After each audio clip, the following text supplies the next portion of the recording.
வாழ்ந்தார். அதனால அழகா பண்ணாரு. போருக்கு நின்றிடும் போதும் குளம் பொங்கலில்லாத மதிவிஞானம். சண்டைக்கே நீ நிற்கிறதா? வா, போலீஸ் வந்துருப்போம். பூரண ஞானம் பொழிந்த பொன்னாடே புத்தர் பிரானருள் பொங்கிய நாடு. போருக்கு நின்றிடும் போதும் குளம் பொங்கலில்லாத மதிவிஞானம்.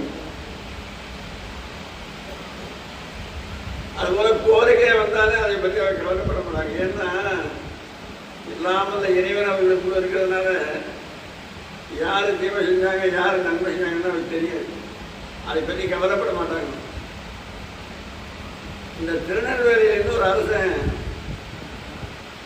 கடலில் குளிக்கிறே வந்தான். குளிச்சுட்டு போகும்போது தருமபுர ஆதீனத்தில் குருஞான சம்பந்தர் ஒருத்தர் இருந்தார். தருமபுர ஆதீனம் ஒரு சின்ன மனம் கூட கட்டிட்டு அது இருந்தார். அவன் போகிற போது அந்த கோயிலில் மணி அடிச்சு, குதிரையில் போகணும், கோயில் மணின்னு சத்தம் கேட்டுது. மணி அடிக்கிற சத்தம் கேட்டு இறங்கி நின்று அப்படியே அங்கேயே நின்று கும்பிட்டான்.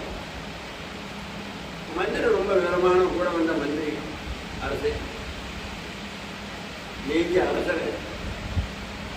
அந்த கோயில் மணி அடிச்சது அங்கே இருக்கிற ஒரு பரதேசி பையன்,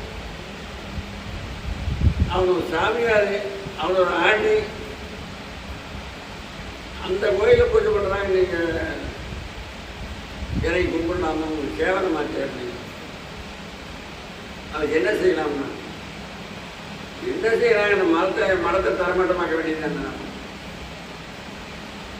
உடனே ஆளுங்களே விட்டு அந்த மரத்தை போய் இடையினாங்க. ஆளு போய் இடிச்சு தர்றாங்க.